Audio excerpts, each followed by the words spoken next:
All right. Okay. We are live on Facebook. Good afternoon. Good evening. So, since we have Cheryl here who's new, I'm going to ask us to go around, introduce ourselves once again, because, for all of those that don't really know us. So I'm Beth Gray, MBIT coach, founder of Nourish to Flourish and the Nourish Group, and together with Sarah Whalen. And I'm a life coach and lawyer. How about you, Sandra? I have Body Wisdom, the psychology behind dieting for women. I do a lot of mindset, intuitive eating coaching with a nursing background, holistic health coaching, eating psychology, life coaching. All right. Sarah. Yes, indeed. Like Beth, I'm an MBIT coach. I happen to be an MBIT master coach and MBIT trainer. Co-founder with Beth of Nourish to Flourish, Energetically You, and Inner Whispers, and also one of the co-founders of the soon to launch Discover Your Path You, which is a brand new learning platform for coaches and other general education or just curiosity seekers. Happy to be here. Love what I do.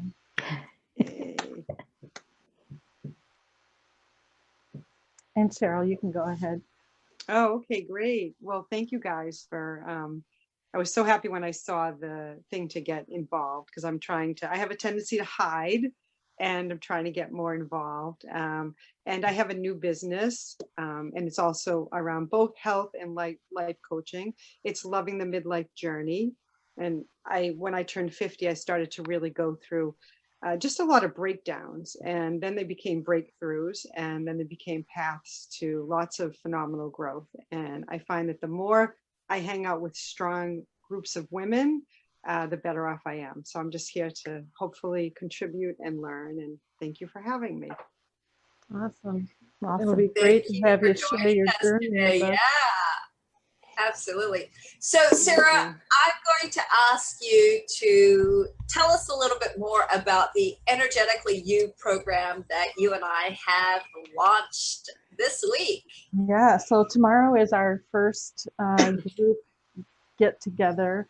It is our beta testing 8-week program, and it's really kind of an elaboration of ditch the diet and face the feelings. That is a huge component of what we're going to be doing. We'll be spending a lot of time focused on getting back into our body and learning to speak and understand the intelligences that are communicating in our body, and sort out the difference between when our body is asking for food, for nourishment or energy, and when our body is asking for something else. It's hopefully going to be a really impactful program. We're excited. I think we have 18 people participating now. Yeah, I know. It was 16, and then it was like at the very last moment we got some extras. So it was wonderful. So we're really excited about it. Lots of good stuff, I think. Yeah. Sandra, I know you have got some stuff going on. So come on, go ahead. Tell us a little bit more. What you got going on at the moment? Oh, at the moment I have my 9-week group program that launches on the 9th. That's for ladies, and we really look at diet, and we take principles in as to slowing down, what your metabolism does, pleasure, the spiritual side of eating. We cover that in 9 weeks. The 3rd week of April is Beat the Bloat challenge for any lady that wants to join. Through this month of April, I'm talking a lot about digestion and gut health. And next month will be an emotional eating course that will be 8 weeks long. Awesome. Great. And Cheryl, you were talking about just starting launching. So tell us a little bit more about that. Yeah, thank you so much, Beth. So my business is called Loving the Midlife Journey. And basically I help women I support them to embrace more connection, more vitality, and more adventure. Yeah, so I find that there's a lot of women my age and even a little older that, it's not so easy to make friends. And a lot of times we're in this place where we're caretaking all the time. So maybe we're taking care of our parents who are older, we're taking care of maybe our grandchildren, or maybe we still have children in the house. And, we've kind of like lost touch with maybe all the things that we really loved about life. And I went through that period where I really felt like life was just passing me by. And so I had to do a lot of, really digging deep. And I had a coach who changed my life. And so that's kind of why I became passionate about that. And then health coaching was something I did too, because I needed to figure out what sort of food works for me. And I've gone through a period recently where I started to really get into the sugar again. And it's like, what was behind that? You know what I mean? Like all of a sudden there's all sorts going on behind that. Yes. Could not stop eating the sugar. And so I'm always working on my own nutritional mindset and kind of like what works for me. And it all kind of dovetails together, like the health, the attitude, the exercise, the lifestyle, it kind of like it's all really important to embrace all of those. So yeah, I haven't quite started yet, but I'm actually really excited. And I've been working with Misty, who's amazing. And she's been helping me to really, really hone in on my message. Yeah. Awesome. Yeah. So yeah, with Misty, we're doing the Discover Your Path U. Our launch actually for that is 1st of May, but as of 15th of April, we're going to have our soft launch. So we'll start rolling things out in the Discover Your Path U for those that are interested in practice pods. There's going to be all sorts of free webinars and trainings happening over the 2 weeks between the 15th of April all the way through to the 1st of May. Just tasters of what's coming when we really roll out and go live. So that'll be fun. And of course, in Nourish this month, we're talking about fasting. Now, how on earth is fasting related to self-compassion and loving yourself? Well, sometimes, at least for me, fasting is about giving my body a break.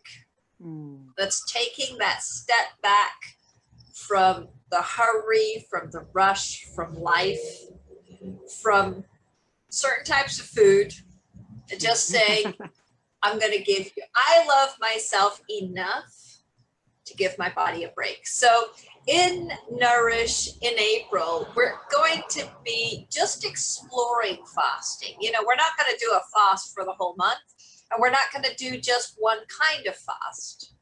So this week is actually, I think, in some ways the hardest one, but it's only one day of a water fast. And that's all about just hydrate, hydrate, hydrate. Right. And what does it feel like to feel hunger again? And I know for me, having had celiac, I spent a lot of time with a lot of bloating. And fasting became one of my best friends, because when I would fast, the bloating would subside, and I would remember what it felt like to feel good inside. Well, so what's the longest you ever fasted? 15 days. Well, I did the lemonade diet for 21 days, but I don't think that counts as a fast, right? The what diet? Lemonade. The lemonade diet. Oh, I don't think I know that one. Oh, you literally drink lemonade, but lemonade made from natural lemons, obviously, maple syrup and cayenne pepper. And you're drinking, I would say, a gallon of liquid a day at least. Wow. Between the lemonade. Well, it's about two to 3 liters of the lemonade plus water. So Wow. you're overhydrating. But I have to say, when I did those 21 days of that, my skin looked radiant at the Yeah, end. I would It imagine was, that your body would respond so well to it with all of the hydration and the vitamin C just nourishing your yeah. cells. Oh, absolutely. Absolutely. So, I mean, while I don't actively recommend, oh, go do the lemonade diet. Right. Um, Right. I've done it 3 times in my life, and it is one of the things that I would do again. I even considered in April, I was like, well, maybe instead of doing all the different fasts, I'll just do the lemonade diet for 21 days. I'm still thinking about that. I'm still like, well, you could do that. You could just switch over to doing that. Can you tell us about the other fasts that will be the other ones that you're going to include? Okay, yeah. So in week 2, we're going to do 2 days of intermittent fasting. Okay. And intermittent fasting, there's various ways of doing it. And the 2 days we're going to do are 12-hour fasts. No, sorry, 18-hour fasts. So 16 hours of fasting, 8 hours in which you can eat. Yeah. Okay. Let me get this straight. Okay, so let's say you start eating at 12 midday. You can only eat till 8 p.m. After 8 p.m., no more food. Or I would probably bring that forward and say, it's like 10 to 10 to 6. 6, something like, Right. something Yeah. like Yeah. That would work. okay? Yeah. Then in week 3, we're going to do 3 days of intermittent fasting, but only a 12-hour fast. So 7 to 7 or 8 to 8, you decide what those 12 hours are, but nothing outside of those hours, which I think is quite easy. And okay? during those hours, just water, right? No other food, or just water during the fasting hours. Right. No, the fasting. Oh, yeah, the fasting hours Only is water water. only. Okay. Yeah. Yep. Exactly. Okay. Yeah. Yeah. And then in week 4, we're going to do fruit and vegetables only for 4 days. So it's Interesting. not a complete fast, it's a partial fast, but only fruit and vegetables for 4 days. I like that, because I think a lot of people, that's where they, especially if you just, so many people just either don't like fruit or vegetables, so they'll eat so many other things instead of maybe thinking, why don't I try something different? I've taken people shopping before and just said, just try, look at all the color, look how beautiful it is. And so that's a good one. I like that one. There's also the thing of, I don't know how to prepare this. And one of the Yep. wonderful things in Nourish is that we have so many recipes, even with videos of how to make stuff. Yeah. There's so much community in there of, well, you try doing this. Oh yeah, the pictures are always so beautiful. Yeah, the Yeah. recipes always look so good. If Yeah. you go into the learning section, you can just scroll through, so many different categories of things to nourish your body. But Beth, back to your question, how can fasting be an act of self-love? Well, when I was thinking about that, the act of fasting gives your body an opportunity to reset and for your immune system to reset. And all of those things are just triggers for new cell growth. And even while you might have a stomach ache while you're experiencing the sensation of hunger, your body is still being nourished and well loved by the act of going through a fasting. So, Yes, absolutely. The other thing that I think that it really does is it really helps you tune in to your own inner self. Yes. And if you add in, when you're fasting, if you add in the meditation to it, you really have a much better cleansing, because you can tune into your organs and actually really look at what's going on within them and really send them the healing power. I love that. Plus, I think people put so much energy into figuring out, especially if you have food issues, should I eat this or should I eat that? And it's like just giving yourself, I think, a break from that kind of stuff that's going on. You just don't know then what else, your energy, where else your energy and focus can go. I went on a 10-day retreat once, and the fasting was, we had breakfast, lunch, and then tea and fruit at 4 o'clock, I think. And then we didn't eat again till 6 o'clock the next morning. And it was the most difficult, one of the most challenging things I've ever done, because not only did we have the fasting aspect, but there was no talking. This was a completely silent retreat. I've done something similar to that. I Yes. think by the third day, I was looking in the mirror thinking, what have I done? I mean, it was just so, because you're just completely left with yourself the whole, I would But love that.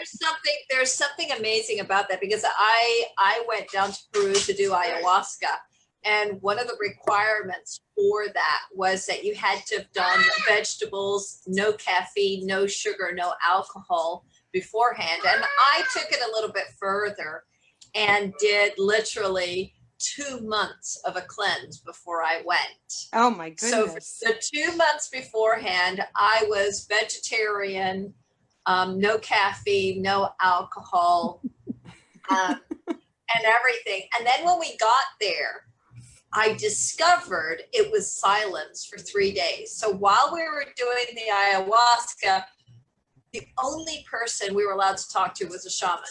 That was the only person we were going to talk to for the whole 3 days. And literally, breakfast was served and it was fruit and vegetables. Lunch was served, it was fruit and vegetables. Dinner was only fruit and vegetables. And that was it. It was so light and yet really transformative in just recognizing that you need to be alone with your thoughts. You really do. Yeah. Guys, I'm going to just unplug my video and silence myself because my little 5-year-old has just shown up, and I'm going to allow you guys to continue. I'll be back in just a minute. Okay. I think Bye, the Beth. one thing that when you're fasting is to really get your mindset that it's not restriction or deprivation. Because if you are thinking that it's restriction and deprivation, you're increasing your cortisol levels, you're increasing the stress. It's no different than when you go on a diet. You think deprivation, restriction. So if you cannot get your mindset into it's a cleansing of your body and your spirit, then I really encourage you, before you even consider doing a fast, to really work on that part, because otherwise you don't have all of the benefits that a fast is going to give you. That's a great point. Yeah, I would say your choice to do it and the mind work that you do around it leading up to it is going to hugely impact the outcome that you have. Not only, if you think, oh my God, I'm fasting all day, I'm going to suffer. Well, guess what? Right. You're going to You are suffer. gonna You will get what you ask for. So if you look at it more as, an honoring of your body and an honoring of your internal systems, then it, as part of that mindset work, to do gratitude work, gratitude for how hard our bodies work for us every single day when we're awake and when we're sleeping, and just turn it on its head about your attitude toward fasting. And then what to do when your stomach starts growling and your blood sugar drops. I know I have my own method of dealing with that, which is to drink just hot water, because hot water will just soothe my stomach. Even if I'm hungry, I can just drink a big cup of hot water, and and my stomach is convinced that it just got something amazing. So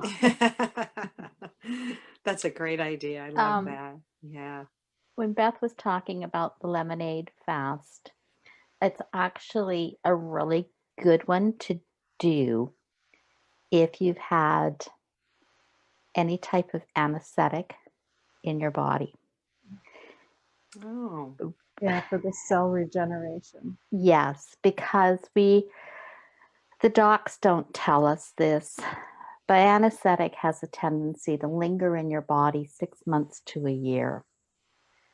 So when you do the lemon, maple syrup, cayenne, and you don't need to do it for very long. 3-4 days is more than ample, but it will actually clear all the anesthetic out of your body, and then it allows everything else to really heal quicker.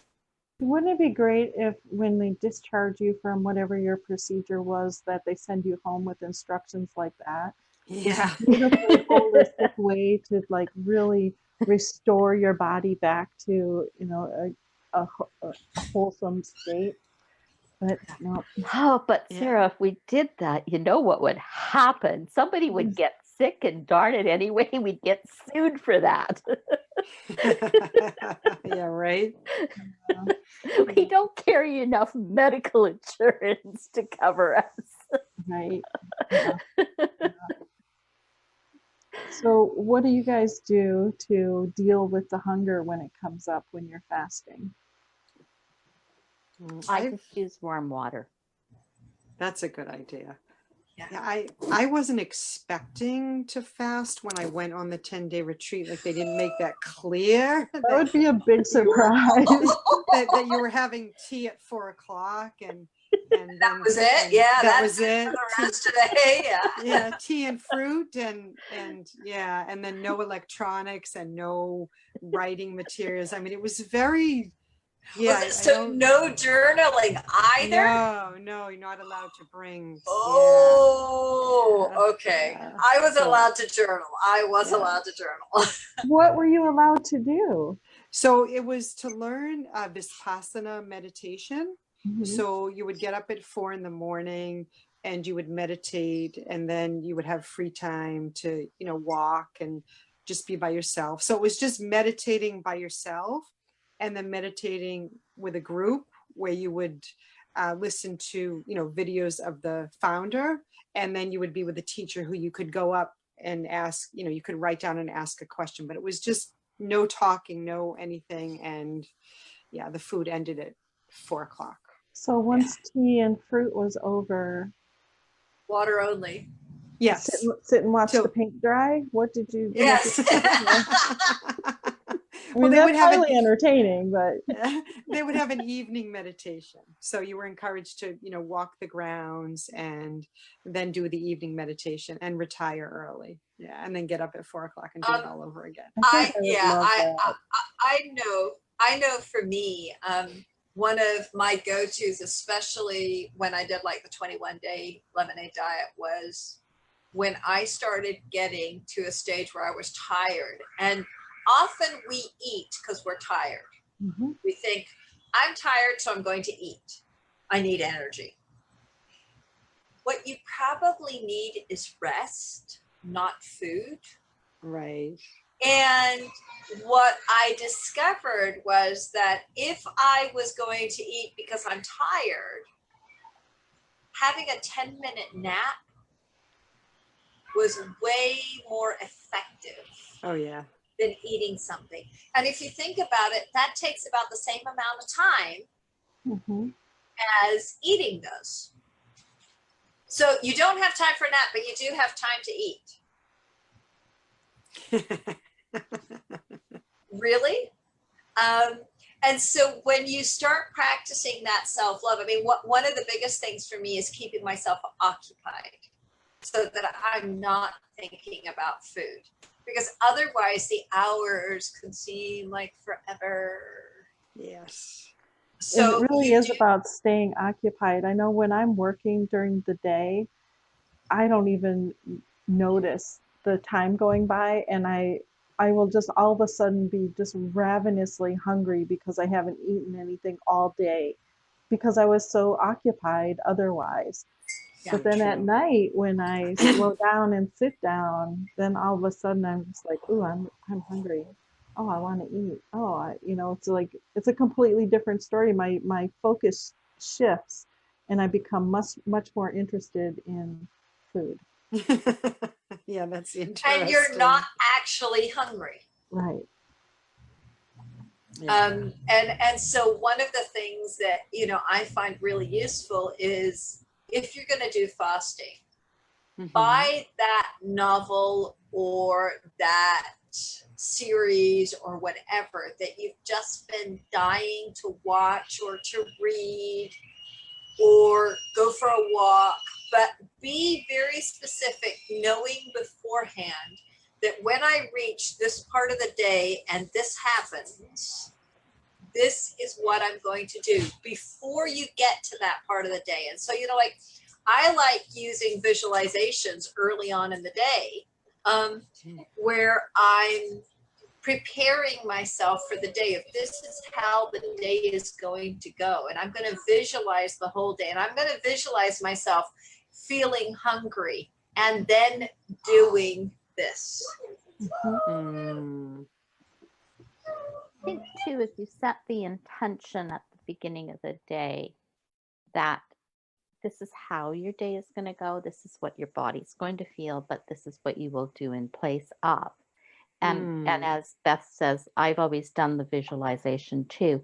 The last fast I did setting the intention for the day.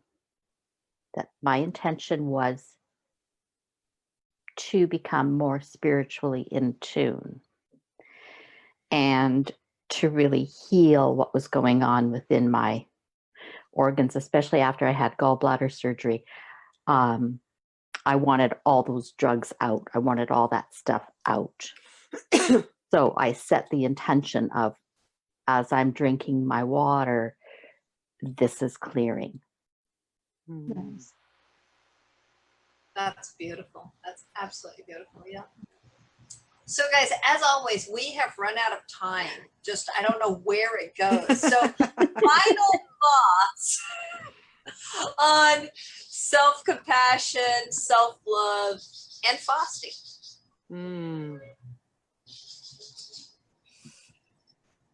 Yeah, I think Well, I love what you said about just sorry, Sarah, I didn't mean to interrupt you.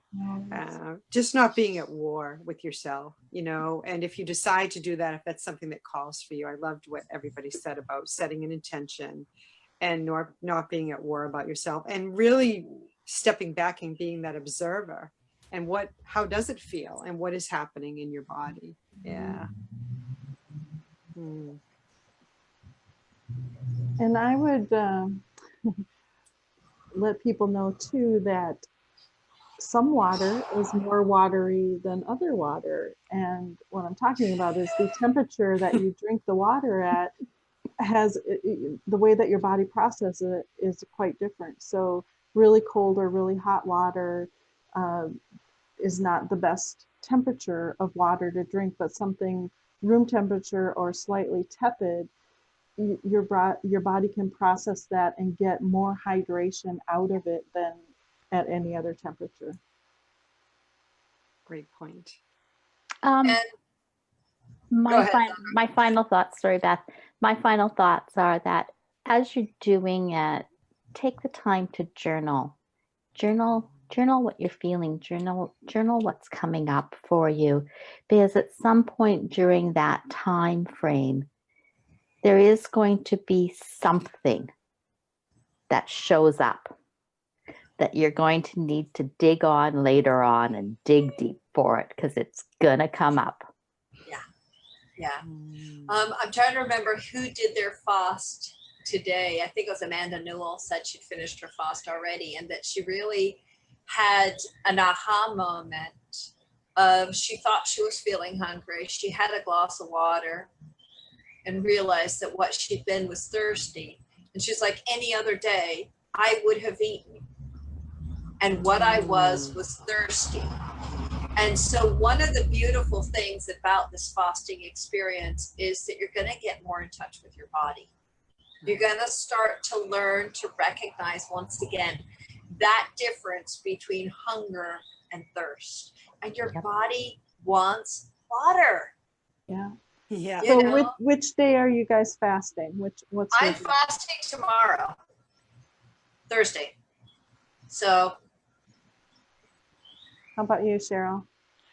I think I had just started to look at it. So now thinking of my schedule, I think it will be Friday.